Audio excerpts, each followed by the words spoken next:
Dans cette vidéo, on va voir comment créer une FAQ d'un chatbot pour améliorer ton support client et automatiser jusqu'à 8 messages sur 10. Salut, c'est Augustin de Chatbot Stratégie et comme présenté dans l'intro, aujourd'hui on va voir comment créer une FAQ d'un chatbot, ce qui va nous permettre pour nous de gagner du temps et pour nos clients d'avoir un meilleur service et d'avoir des réponses immédiates à leurs questions. Alors, le logiciel que je vais utiliser dans ce tuto, c'est ManyChat, qui permet de faire des chatbots Messenger, Instagram et WhatsApp, mais le principe reste le même, quel que soit le logiciel de chatbot que tu utilises. Alors bien sûr, l'objectif, parce qu'il faut avoir un objectif, c'est d'aller automatiser 8 messages sur 10. Alors il faut être réaliste, on n'y arrivera pas du premier coup, forcément. Un chatbot va s'améliorer au fil du temps, on va voir qu'il y a peut-être des questions qu'on a mis que les gens n'utilisent pas, ou à l'inverse, on va voir qu'il y a des questions que les gens posent souvent, mais qu'on n'a pas mis dans le chatbot. Et en l'améliorant au fur et à mesure, on va pouvoir automatiser 8 conversations sur 10, c'est-à-dire que sur 10 personnes qui nous contactent, 8 sont gérées intégralement par le chatbot et n'ont pas besoin d'interaction humaine. Et le modèle que je vais te partager, il est fonctionnel et efficace. Donc dès la fin de la vidéo, tu vas pouvoir le mettre en place sur ton compte. Je te partage le template à copier-coller en un clic à la fin de la vidéo. Alors reste bien jusqu'au bout. Alors on va commencer avec la création du chatbot. Or, le plus important, c'est comment les gens rentrent dans cette FAQ. Et ici, on va avoir 4 emplacements stratégiques que je te conseille. Le premier emplacement, c'est dans le menu. Donc je vais te montrer un exemple ici. Donc j'arrive par exemple sur le menu principal. Donc ça, c'est le template que tu vas pouvoir télécharger à la fin de la vidéo. Voilà, on est sur le message de bienvenue. Donc bien, bonjour, je suis ravi de faire ta connaissance. Je suis le chatbot de telle page. Voici le menu principal. Donc le menu, il est sous forme de galerie ou de carrousel, comme on dit sur Instagram et sur LinkedIn. Et la personne va pouvoir choisir si elle veut découvrir notre offre phare, si elle veut voir nos best-sellers ou si elle a une question qu'elle veut voir la FAQ. Dans ce cas-là, elle va cliquer sur ce bouton et ça va ouvrir notre FAQ. Alors pour revenir aux autres emplacements, on a aussi avant de parler à un humain, on peut mettre en place, je montrerai aussi plus tard, comment rendre intelligent notre chatbot et voir si quelqu'un est déjà passé par la FAQ ou pas, s'il demande à contacter un humain. Parce qu'évidemment, tout le monde va être gagnant à ce que la personne passe au moins une fois dans la FAQ. Elle peut avoir sa réponse de suite. Et nous, ça évite de mettre quelqu'un sur la réponse. Le troisième emplacement, c'est quand on propose un produit. Par exemple, quelque chose qui marche bien avec les chatbots, c'est les quiz de qualification. Imaginons, tu as un e-commerce, tu vends des shampoings, tu vas faire un quiz. Quel type de cheveux avez-vous ? Donc tu vas utiliser le chatbot pour avoir un taux de complétion de 80% de ce quiz au minimum. Et à la fin, du coup, tu vas proposer un produit. Peut-être que la personne est intéressée, mais elle a une question. En combien de temps je le reçois? Ou est-ce qu'il y a un retour qui est possible? Et dans ce cas-là, tu peux mettre un lien vers la FAQ, enfin un lien, un bouton en tout cas dans le chatbot pour lancer la FAQ. Le dernier emplacement, c'est les mots-clés. Donc par exemple, paramétrer dans son chatbot un mot-clé, par exemple livraison, ou si le chatbot voit qu'il y a un point d'interrogation, de lancer directement la FAQ à la place du message par défaut. Alors maintenant qu'on a vu ça, je vais pouvoir rentrer dans le vif du sujet et te montrer comment on va créer cette FAQ. On va faire un carrousel avec des questions et des réponses, je vais te montrer pourquoi. Et ce qu'on veut faire aussi, c'est éviter le cul-de-sac. Alors j'ouvre ManyChat, je vais ouvrir un nouveau flow et pas le flow complet parce que ça va mâcher le travail. Et si tu veux avoir la logique de ce flow, il vaut mieux qu'on le fasse ensemble. Donc je vais aller créer sur un nouveau flow, je vais l'appeler FAQ. On va créer ça. Et ici, on va créer un premier message, par exemple, bienvenue dans la FAQ. Donc je vais bien séparer les messages pour que tu puisses voir les différentes étapes. Donc là, je le relie avec le next step, ce qui signifie que le message s'envoie à la suite. Il n'y a pas besoin d'action de la part de l'utilisateur. Et maintenant, on va passer à la FAQ. Alors, comment on fait? J'ai vu des gens utiliser simplement un texte et des boutons. Par exemple, quel est le sujet de ta question? Et la personne va par exemple mettre livraison, ici elle va mettre prix, ici elle va mettre retour. Et le problème avec les boutons, c'est qu'on est limité à 3, donc après il va falloir faire des sous-catégories. Donc dans la catégorie livraison, on va rajouter 3 questions, etc.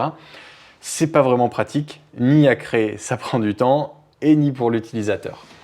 Donc mon astuce, c'est de ne pas utiliser un message normal, mais d'utiliser, on a ici la galerie. Alors la galerie, c'est ce que je t'ai montré juste ici. La galerie, c'est un type de message un peu particulier puisqu'il va être composé d'une image, d'un titre, d'un sous-titre et de boutons. Alors j'ai pris une image générique pour illustrer et te montrer à quoi ça ressemble. Donc tout simplement une personne avec des points d'interrogation. Et ce que je vais faire, c'est que je vais imaginer que j'ai une FAQ qui est composée de 3 questions. Donc, dans ton cas, ça sera probablement plus, mais pour l'exemple, moi, ça m'évite de faire trop long. Donc par exemple, il y a la question sur la livraison, il va y avoir une question sur les retours et il va y avoir une question sur qui est l'entreprise. Ici, ça va être mieux de mettre une image qui est en rapport. Évidemment, la livraison, tu peux mettre quelqu'un qui est en train de délivrer un colis. Pour le retour, tu peux mettre quelqu'un qui a un produit cassé, je ne sais pas. Donc avoir des images qui sont liées. Et ici, dans le sous-titre, on va pouvoir mettre tout simplement pour voir la réponse, clique ici. Et là, on va pouvoir mettre le bouton, du coup, livraison. On va pouvoir mettre ici le bouton retour, par exemple, pour avoir la réponse. Tout simplement, on va appeler le bouton réponse, ça va être plus simple. Comme tu peux voir, je ne mets pas de phrase parce que je ne vais pas t'apprendre quelle question il y a à mettre dans une FAQ, ce n'est pas le but de la vidéo. Ici, on est sur la technique. Donc, j'ai copié-collé le petit sous-titre pour voir la réponse, clique ici. Et notre FAQ ressemble maintenant à ça. Donc, question sur la livraison, question sur le retour, question sur qui est l'entreprise. Et on a la réponse ici. Donc, je vais reculer un coup. Et maintenant, on va relier chaque bouton à une réponse. Donc, par exemple, ici, c'est la réponse livraison. Là, je vais faire pareil avec la réponse retour, que j'ai mal écrit. Et on va faire pareil ici avec la question qui est l'entreprise. Donc maintenant, quand quelqu'un rentre dans la FAQ, elle va avoir droit au message « Bienvenue dans la FAQ ». Elle va pouvoir faire défiler en swipant du coup les différentes questions qui seront visuelles, qui auront un titre bien défini. Et là, on va être limité jusqu'à 10 pages pour la galerie, ce qui nous permet de faire une FAQ beaucoup plus complète et compréhensible que faire une liste de boutons comme je t'ai montré auparavant. Et à première vue, à cette étape, ça semble déjà fonctionnel. La personne est accueillie dans la FAQ, elle choisit sa question, elle obtient sa réponse. Le problème, c'est que on veut éviter le cul-de-sac. Le problème de ce scénario, en tout cas de ce qu'on a fait ici, c'est que ça s'arrête après la réponse. Et peut-être que la personne avait d'autres questions, peut-être qu'elle voulait autre chose.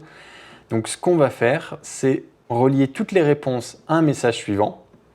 Ce message, on va lui mettre un délai, parce qu'on ne veut pas qu'il soit envoyé immédiatement. On va mettre 6-7 secondes, le temps que la personne ait le temps de lire la réponse. Donc ce message qui va être envoyé, quelle que soit la question qui a été posée, on veut savoir si la personne, ça lui a suffi ou pas.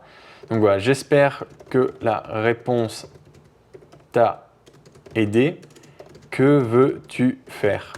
Et là, on va lui proposer différentes options, donc en fonction de ton chatbot et de la stratégie. Les plus courants, par exemple, c'est revoir la FAQ, si la personne a une autre question, contacter un humain, et juste ici, retour au menu. Pour du coup renvoyer vers des autres flows dans ManyChat, alors j'ai déjà fait d'autres tutos, mais on va utiliser le bouton Start Flow et on va choisir ici le flow de test que j'ai créé en avance, donc ce qui m'évite d'aller créer des vrais flows pour ce tutoriel, ce qui va être long. Et donc c'est la même chose pour retour au menu, on va faire Start Flow et on va sélectionner le flow menu. Donc ici je sélectionne le flow test évidemment pour que ça aille plus vite. Si la personne veut contacter un humain ou retourner au menu après avoir répondu à sa question, elle peut. Si elle clique sur retour à la FAQ, évidemment, on va la renvoyer ici. Et d'ailleurs, on peut faire la même chose sur la FAQ. On veut peut-être pas seulement laisser la réponse, peut-être que la personne elle a fait le tour des questions. Finalement, en fait, elle a trouvé la réponse ou pour une raison ou une autre, elle n'a pas besoin de voir. Si on laisse que le bouton réponse, elle va se sentir bloquée. Donc on va pouvoir par exemple mettre répondre à un humain. Donc je vais appeler ce bouton ici humain, mais bien sûr tu veux lui donner un titre un petit peu plus précis. Donc on va faire par exemple humain. Et on va lui faire par exemple un titre menu si par exemple elle a cliqué par erreur et elle veut revenir au menu. Donc ces boutons ici, on va pouvoir les relier du coup au flow. Donc là je les relie un peu n'importe comment sans vérifier parce que comme je t'ai dit, je ne renvoie pas vers un vrai flow.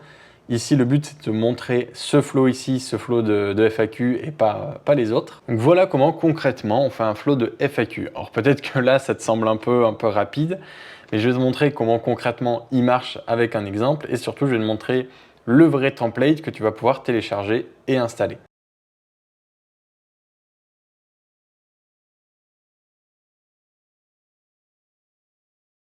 Donc tu peux voir ici que par défaut, j'ai mis 6 questions parce que c'est généralement 5-6 questions ce qu'on va vouloir mettre dans la FAQ. Tu vas voir que les messages ici sont rédigés, donc bien sûr tu vas pouvoir les modifier. Donc ici c'est la FAQ, faites défiler la galerie pour voir les questions les plus fréquentes. Ici, on a une image générique et ensuite, on a la question, voir la réponse et du coup, les différents boutons qu'on a installés. Donc, voir la réponse, parler à un humain, menu principal. Si ça semblait un peu amateur ici, vu que c'est rédigé, d'un coup, ça paraît un petit peu plus pro et effectivement, c'est ce à quoi va ressembler un vrai flow FAQ, donc ici avec une vraie photo et ici une vraie question. Donc voilà, on a les 6 questions. Une chose que j'ai oublié pendant l'exemple, c'est de marquer et de numéroter. Comme ça, la personne sait à quelle question on en est et combien il y en a à défiler.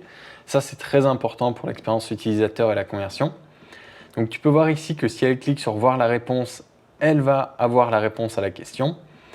Que toutes ces réponses, elles sont connectées à un message qui s'envoie après. Donc voilà, j'espère que ma réponse vous convient. Sinon, n'hésitez pas à contacter un humain. Que voulez-vous faire? Et là, on a retour à la FAQ, menu et parler à un humain, donc exactement ce que je t'ai présenté. Voilà, petit bonus à savoir, on peut mettre un tag FAQ première fois, donc pour savoir si la personne a déjà consulté la FAQ ou pas. Évidemment, si elle a déjà fait, on ne va pas lui réappliquer le tag à l'infini, donc j'ai mis une petite condition. Et là où ça va être intéressant, c'est que si je vais aller dans le flow parler à un humain, donc qui fait partie du template à partager, il faut voir que j'ai mis une condition au début. Si la personne a déjà consulté la FAQ, on lui dit posez votre question ici, donc la personne pose la question et on lui dit merci pour votre réponse, on y répondra rapidement. Mais si elle n'a jamais contacté la FAQ, on lui envoie un petit message. Il semble que vous n'avez jamais vu notre FAQ, allons vérifier ensemble que la question ne s'y trouve pas. Si elle y est, vous aurez votre réponse immédiatement, sinon vous pourrez toujours contacter un humain. Donc toujours mettre en avant l'avantage du client et pas le nôtre évidemment, puisque la personne s'en fiche. Donc voilà, on a fait le tour. Tu sais maintenant comment construire une FAQ. Donc utiliser un carrousel, relié du coup avec des réponses et éviter le cul-de-sac en envoyant un message après pour lui demander ce que la personne veut faire. Et petit bonus du coup, c'est utiliser le live chat. Alors si tu fais du support client sur Messenger ou Instagram, ou si tu comptes le faire, alors utiliser ManyChat, c'est non seulement un gain de temps avec la FAQ, mais le live chat va te changer la vie, c'est quelque chose de fou. Donc contrairement à une discussion Messenger où tu vas devoir remonter le fil, tu ne sais pas vraiment ce que la personne a fait, et bref c'est un peu la galère de se connecter sur Facebook, ici tu as des options pour le support client qui sont juste incroyables. Tu vas pouvoir voir quelle discussion est assignée à qui, tu vas pouvoir trier en fonction de la chaîne, tu vas voir les discussions qui sont open, close ou toutes.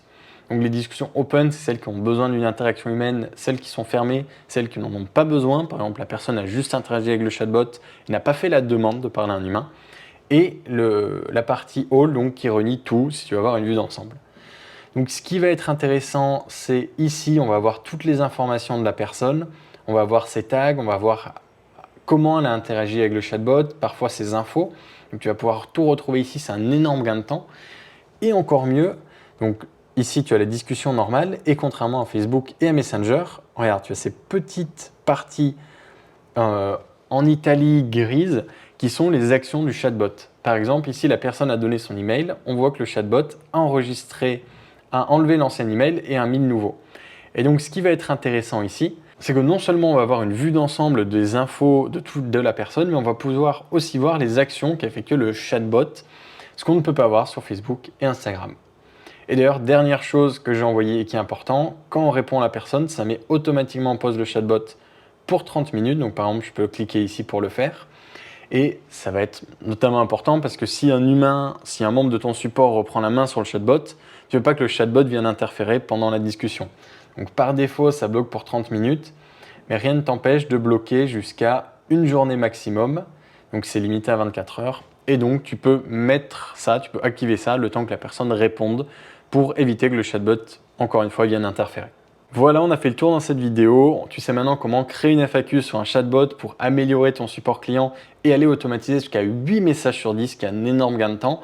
Donc tu sais comment mettre ça en place, donc avec un carrousel, tu sais aussi où placer ta FAQ dans ton chatbot. Et si tu fais du support client sur Messenger, Instagram ou WhatsApp, tu as découvert le live chat qui va être une option qui va te changer la vie. Si tu as des questions, n'hésite pas à les mettre dans les commentaires, comme ça je pourrai répondre à tout le monde publiquement et ça pourra aider d'autres gens. Si tu veux avoir accès au template, le lien est aussi dans les commentaires, tu vas pouvoir le télécharger et l'installer sur ton compte en un clic. La seule chose que tu auras besoin de faire, c'est forcément changer le texte pour l'adapter à ton entreprise, mais toute la structure, tout le squelette du chatbot est déjà fait. Et dernière chose, je t'encourage à t'abonner si tu veux en savoir plus sur le chatbot Messenger, le chatbot Instagram, comment améliorer son taux de présence au webinaire, comment générer des leads dans ses DM. Bref, toutes ces stratégies incroyables qu'on peut mettre en place grâce à un chatbot. Sur ce, je te souhaite une bonne journée et on se retrouve dans la prochaine vidéo.